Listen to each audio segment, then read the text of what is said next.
it's worth checking in with Trump opponent and former George W. Bush administration press secretary Nicole Wallace on MSNBC, who's allegedly concerned that Donald Trump is going to do away with her should he get reelected because he would dismantle the free press here in the US. To a free press, to an informed citizenry, to an America where freedom and democracy endure, God bless America. I've seen that toast a bunch of times, but it landed very differently this year because depending on what happens in November, 7 months from right now, this time next year, I might not be sitting here. There might not be a White House Correspondents' dinner or a free press. While our democracy wouldn't exactly fall apart immediately without it, the real threat looms larger. A candidate with outward disdain, not just for a free press, but for all of our freedoms. Trump has already been president once. We got to stop with this fear-mongering stuff, right? Like, because when you fear-monger in the way that Nicole Wallace just did, what ends up happening is the American public gets fatigued from the fear-mongering and they stop believing the fear-mongering. And then when Trump actually genuinely does abuse his power or when he does something wrong, you're less likely to believe the narrative coming from the media because they've been warning you about how he's gonna dismantle every institution in American society from like the moment that he decided he was gonna run for president. And a lot of the stuff that they claimed was gonna happen didn't come to fruition. Yeah. Like, it's ridiculous. Anyway. Pausing here to deliver some honest truth as we do in our news coverage as well. TYT is facing challenges, guys, as the entire industry is.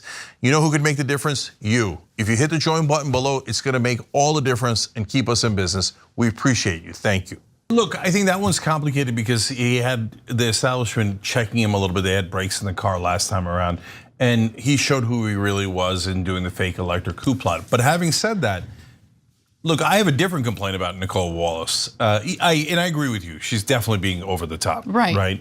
But she was also the communications director for George W. Bush. So she had such great respect for the free press that she would do crap like weapons of mass destruction. Oh my God, Iraq. We don't, if we don't attack Iraq, the next warning we might get is in a mushroom cloud. That's the kind of stuff that the Bush administration would say, and she would then go as their, communications director and be like, oh yeah, man, we're all about to die from Iraq. Everybody go report that. I have so much respect for the free press. Oh, torture, we're not doing torture, she said. We're doing enhanced interrogation. I mean, to be fair to her, she is a trained expert in fear-mongering. That's exactly right. You work for the Bush administration, you work for Dick Cheney, and now all of a sudden you think there's fear-mongering in DC? Yeah. Please spare me. And look, Trump absolutely had this adversarial relationship with the press, but believe it or not, back in the day, that was the kind of relationship the press had with politicians. Politicians weren't supposed to be friendly to the press because the press was supposed to be holding politicians accountable. Not just politicians, but business interests as well. That used to be, the culture of journalism in America back in the day. And I get that now you literally have former political operatives working as journalists or anchors in cable television. Journalists. Right, so I also think that these two excerpts from an Atlantic piece that was written in December of 2023, it just articulates what I believe is the reality. You might disagree, but let me give you what I'm talking about here. So Trump claims to despise the journalists who cover him, calling them the enemy of the American people, suing them and threatening unspecified reprisals for their transgressions against him.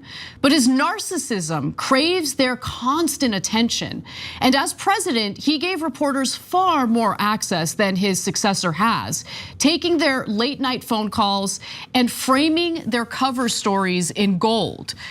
Media organizations, including this one, The Atlantic, have warned for years that Trump is a danger to the democracy that makes journalism possible, and that vigorous press is essential to a free society. At the same time, the media became dependent on his vile words and scandalous deeds for their financial health, squeezing droplets of news from his every tweet, even if the public had nothing to learn.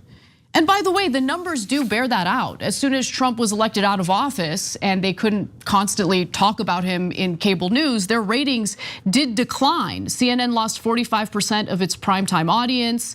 And then when he returned as a candidate and a defendant in all these criminal cases, the cable news ratings started to increase again.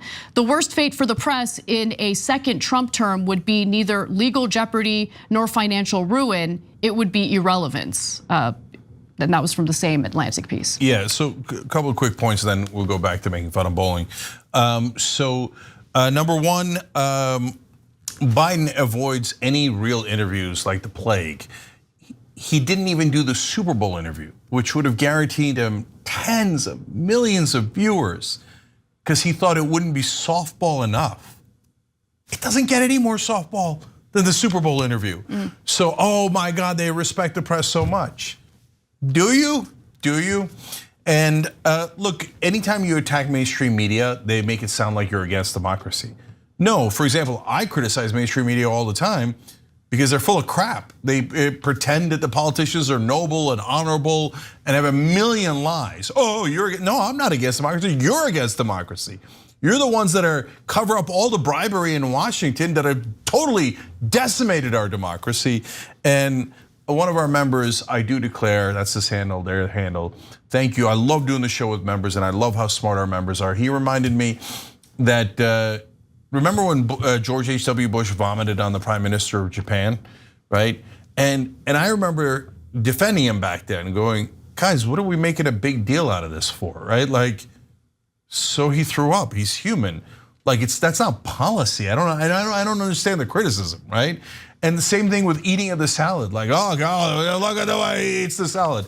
Brother, Biden's got 128 problems. The salad ain't one. But let's go back to it, Anna.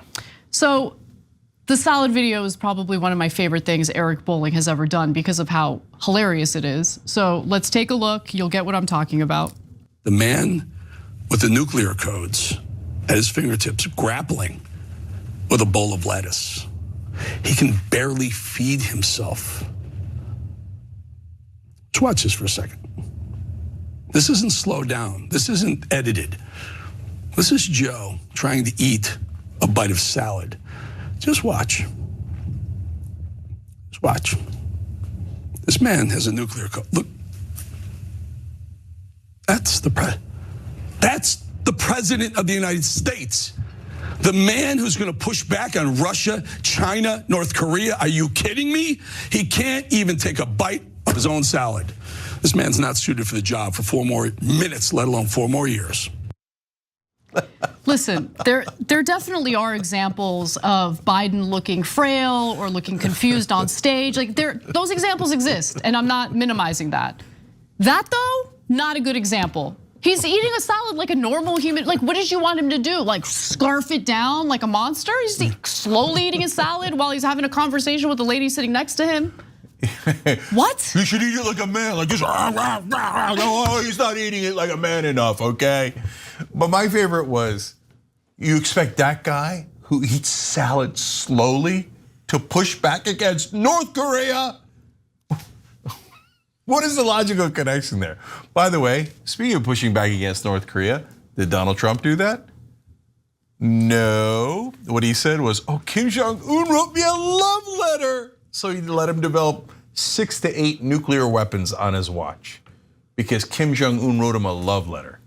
So you want to talk about not fit to be commander in chief. I ain't worried about the salad, brother, okay? I'm worried about Trump tossing it. North Korean dictators. Come on. But he did. Come on. Go. Hey, if you're a Trump supporter, go look up how much Donald Trump literally loves the North Korean communist dictator. I mean, he does say that. He says that they fell in love. So that was an accurate statement, Cenk. There you go. The tossing the salad, I mean, that does evoke certain imagery. I don't know what you're talking about. Unnecessary. I don't know anything about that. Unnecessary. Okay, I do know that Donald Trump's a huge tosser, though. I don't want to think about that. No offense if you're into that, but the figures involved, we're not interested in that, right? We're not interested in that. No, but I hear that salad eating is a problem. Look, Biden, we've pointed out so many different things that Biden has done wrong here. but all of those are related to him serving corporate interests. So the good folks at Newsmax are like, no, we love that. We love when they take the campaign contributions and do whatever our advertisers want, okay? So we're gonna have to criticize them on the frickin' salad. You know what sounds really good right now?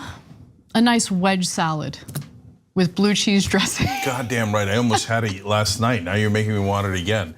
Okay, but how I eat it should be severely criticized. Right, no, but you gotta eat it as aggressively as possible. Yeah, and guys, if you're saying like, it looks like you're criticizing both sides, yes! Yeah, both sides have lost their minds in different ways, right? And maybe to different extents in some cases, but like, everyone calm the hell down. And when you fearmonger about everything, people start to lose interest when there are sincere things to be concerned about. That's all I'm saying. And to that point, same thing that we said about Trump, we say about Biden. You think Biden doesn't look old and frail? Guys, we all have eyes and ears. The propaganda people on TV can say anything they like. He's obviously old and frail. I don't need to see him eating a salad and have a play-by-play by Eric Bolling to tell me that he's old and frail. We already know that, brother. Move on. Thanks for watching The Young Turks. Really appreciate it. Another way to show support is through YouTube memberships. You'll get to interact with us more. There's live chat emojis, badges.